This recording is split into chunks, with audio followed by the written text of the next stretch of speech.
and issues in this regard and do one deeper dive into metals and minerals that we're going to need for clean energy technologies. And you saw a little bit of this from the previous speaker. This is the source of emissions in the United States. And you're looking there, transportation is the largest, pointed out by the previous speaker. We should not ignore agriculture. Okay, that's a huge issue, and we don't have the technologies we need to not carbonize, because it's largely methane emissions, okay, but if we can do that, methane emissions are powerful. I just wanted to show you how we compare to the rest of the world. Climate change is a global problem. Look at transportation. We're 29%. The rest of the world is 14%. Agriculture, 10%. Rest of the world, 24%. Buildings, 13%. Rest of the world, 6%. So this is a global problem. We need technologies to address all of these issues. And speaking of the rest of the world, this is percent power generation by source in the major emitting regions and countries in 2019. I don't look at anything past 2019 because COVID is an aberration for all data. But there you see U.S. power generation, coal 25%, natural gas 38%. Go over here, Europe, coal 18%, natural gas. They've got more renewables there and more nuclear. Japan, a lot of natural gas. You look here at China. China is 65% coal generation, okay? Only to be exceeded by India, which is 77% coal generation. I don't think you can see it on there. 72%. And so when we talk about deep decarbonization, again, this is a global problem. We have to think about different parts of the world. Basically, we can't get to net zero targets without carbon capture and sequestration. When you look at countries like India and China and see how heavily dependent they are on coal and how urgent the climate challenge is, we really need to focus on CCS for us and for the world. This is, there's a lot of talk about U.S. LNG right now. New Mexico, Permian Basin, gas production is a major contributor to the geostrategic importance of LNG, and it's without that natural gas, the U.S. would not be in a position to help out Europe. These numbers, 2018, 2020, just 2 years. Mexico's gone down, Caribbean way up, Central and South America way up. But this is LNG, okay? I'll say a little bit about pipelines. Central and South America down as a percentage, but way up as an absolute amount. Europe way up. Middle East down a little, Asia down a little, but a huge amounts going to Asia. Mexico's down in LNG, but it's up in pipeline exports by quite a bit. Same with Canada. Okay, and so these are the percentages increase or decrease in 2 years. Look at Europe, 492% increase imports of U.S. LNG before Ukraine. And now they want a lot more. I'm going to skip through these because I don't have time. But I just want, EFI did an energy jobs survey that we did it for when we were in the Obama administration. The Trump administration discontinued this job survey. We picked it up. It was a hard thing to do. The Granholm administration at DOE is now doing it again. This is from a 5-year, demographics for fourth quarter of 2020. The Hispanic percentage in the U.S. workforce, 17%. Here in natural gas, it's only 12%. Petroleum, only 13%, so less representation. Electric power, you're starting to move into where you're seeing higher percentages of Hispanic employees. Natural gas, electric generation, 19%. Solar is the highest percentage at 21%. Coal, low. Wind, high. And I'd say one thing about solar generation. As you can see, the Hispanic percentage is high there, but those are, most of those jobs, over half of them are construction jobs. Those are not permanent jobs. So we're building out our solar, but they're not permanent positions. So we need to be mindful of that. This is the unsubsidized levelized cost of electricity and storage for plants entering service in 2026. And that red number there is the levelized cost. You hear a lot about wind and solar being cheaper than gas or coal. I'm going to show you why that's an issue.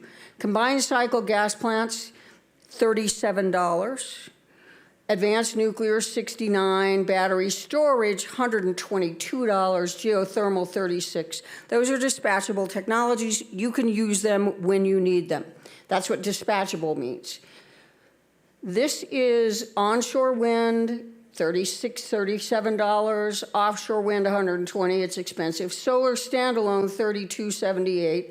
Hydro used to be dispatchable, but because of drought, these are non-dispatchable. But for the wind and solar, you need to add the cost of battery storage. They are non-dispatchable, they need batteries. So when we're talking about affordability, we cannot believe that wind and solar are cheaper than gas and coal because we have to add in that cost, okay? And so I think there's a little need for truth in advertising here. This is a very complicated slide, but we did a study of California in 2019, and this is every day of the year power generation from wind and solar in the state of California. Solar is red, blue is wind, and the numbers that you see coming up there are the numbers of days in 1 year in the state of California with little to no wind. 90 days. That's why you need the battery storage. That's why you can't ignore the cost. You also had 10, 12, 11 a week in a row with no wind. And battery storage is typically 4 hours, and it's linear. You need to cover 10 days in a row. You need 4 times 4 times 4 times 4, et cetera, et cetera. And so that's why battery storage is hugely important. That's why the Department of Energy has a long duration storage challenge. It's critical if you're going to use wind and solar. And this is a little bit more on that.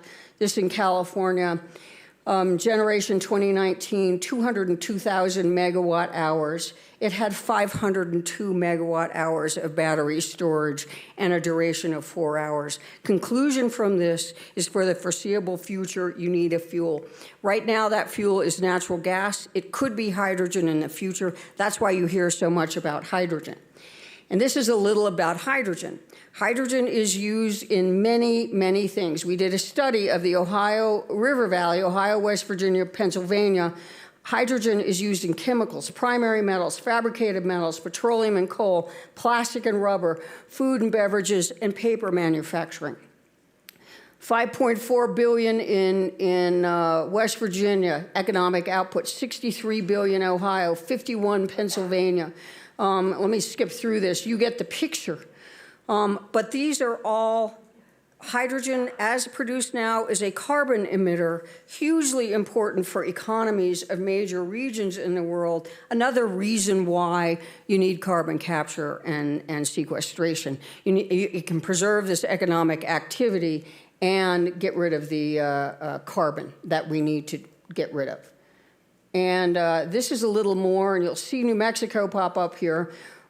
This is why we need hydrogen CCS, as I just said. What you see, this is an overlay of 2 maps.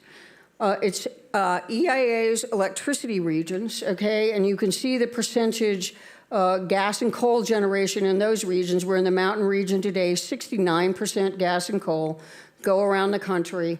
It's in the 60s, 50s. You get down here, high 60s, 66%. The highest is West Central, 71% oil, gas, gas and coal generation.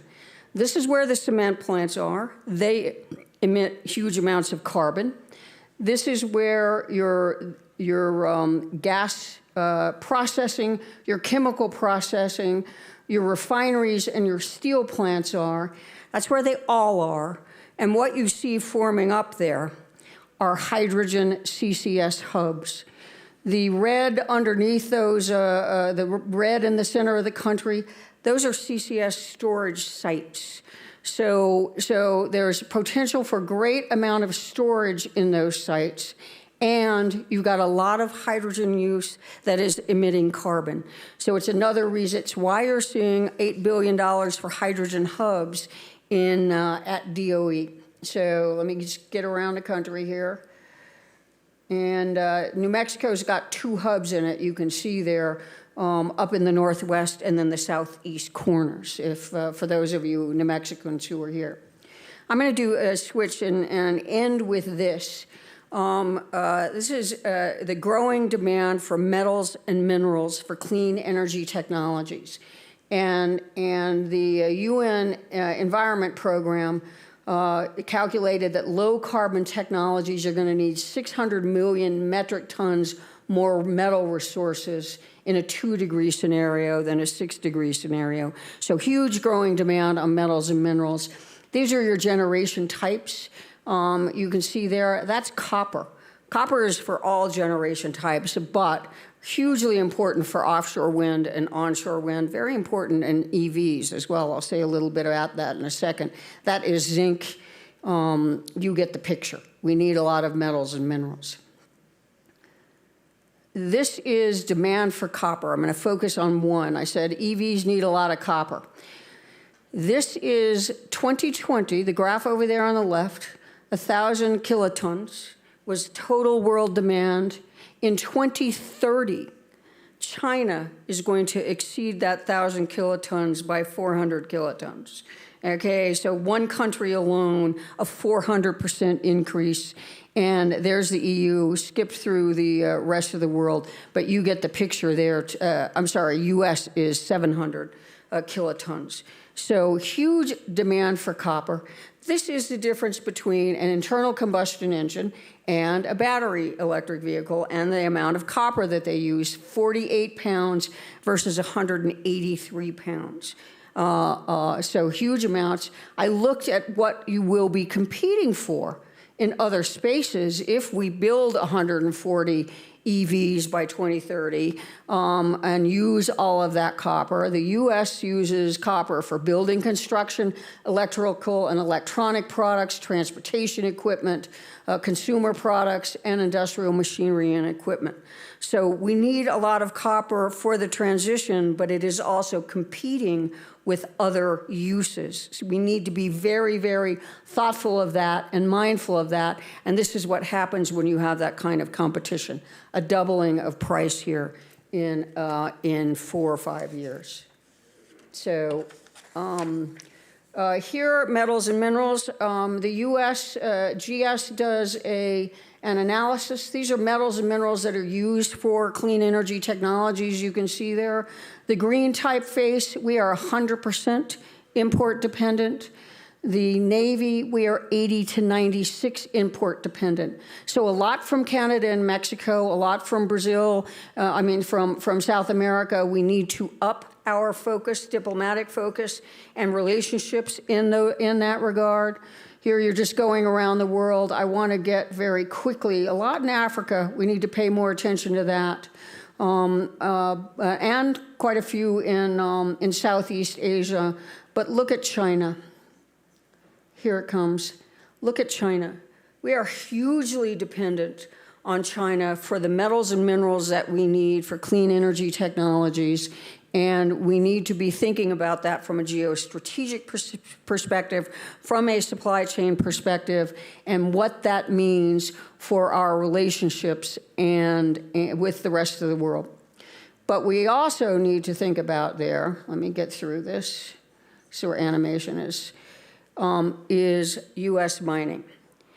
And these are inactive mine sites. I found this figure and wanted, they did not say why they were inactive. Did they deplete the resource or did they become uneconomic to mine? I asked the CEO of Rio Tinto at a dinner one night, I showed this, and I asked him what these were. He's Rio Tinto, one of the largest, maybe the largest mining company in the world. His response was, these are all Superfund sites. The mining industry does not have a good environmental record, but we need to start mining. And because we need these technologies, these metals and minerals, we do not need to be importing them from China. That's a huge geostrategic issue. And so what I think we need to do, I found a responsible mining index, and these are just a few things. Company commits to manage its environmental impacts. It'll report its operation and conduct regular assessments of their environmental impacts. Tracks and reviews and improves performance in reducing water consumption, hugely important. And look at World Heritage Sites, look at cultural and natural heritage sites, native lands, et cetera, and tracks, reviews, and acts to improve performance and biodiversity, and then looks at its greenhouse gas emissions from mining. So just a few things that if you want to do environmentally responsible mining, you should do. And I am in discussions with several people on this. I think that we need, many of you are familiar with the LEED standard for buildings. I think that we need to develop a LEED-like standard for mining and send a signal to the environmental community. We know we were bad in the past. We know those are all Superfund sites, but we are going to up our game in the environmental performance arena and send a signal that that's what we are very, very careful and mindful of that. I think that companies that do that would create a huge differentiator if they had a LEED-like certification for their mining, and there's a lot of interest in this. I testified before Senate Energy about 3 weeks ago. They want to talk about this issue. Not surprisingly, it's important. It's important because for geostrategic reasons, for environmental reasons, and for the transition to a clean energy future. And then finally, I'm going to close with this. I'm switching back to LNG here. Similar issues on LNG that we have with mining, geostrategic issues, supply chain issues, being dependent on China. LNG, I mentioned that we didn't start exporting LNG till I was at DOE with the Secretary Moniz. We approved the first LNG export permit in 2014. Right now, these are approved by FERC and they are under construction. 3.6 BCF a day. FERC approved, Merit approved too, but not under construction, 26.8 BCF a day. We have huge potential already approved by the regulatory agency, and both Europe, our allies in Europe, where we're desperately trying to get them natural gas right now because they need it. They're trying to get off Russian gas. But they are now competing with our allies in Asia. Biggest consumers of U.S. LNG are South Korea and Japan, huge allies of ours as well. In order to satisfy all those needs, meet the security requirements that have been raised by the Ukraine invasion, we need to expedite the construction of those LNG terminals. And just to give you a picture of this, the existing import facilities that exist or are under construction in the world, so they're real projects, they're going to happen or they already exist, 1,102 metric tons per annum. Existing export facilities, 576 metric tons per annum. There's a huge gap there that needs to be filled. We do not want that to be filled by Russia, which right now is desperately looking for markets for its natural gas. And so this is a huge geostrategic issue. You do run into a problem. You need gas right now, but gas is a major emitter of both methane and CO2. We need to deal with that, but we need a thoughtful, sequenced strategy for the transition that accommodates this, but gets us to the net zero by 2050. And so just a few thoughts, and I wish I could take questions, but I know I don't have time. So thank you all very much.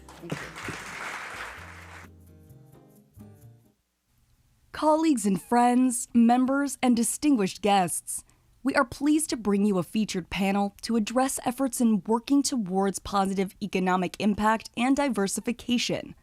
Here to lead the discussion, partnering with Native American tribes and communities, please welcome our moderator, former Laguna Puebla Governor and President and CEO of Tamaya Ventures, Dr. Richard Luarkey, followed by our distinguished panel of experts.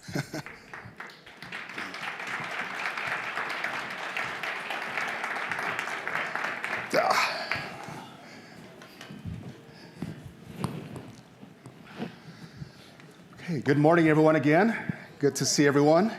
Good morning, panelists. I have the honor of moderating the panel titled Partnering with Native American Tribes and Communities today.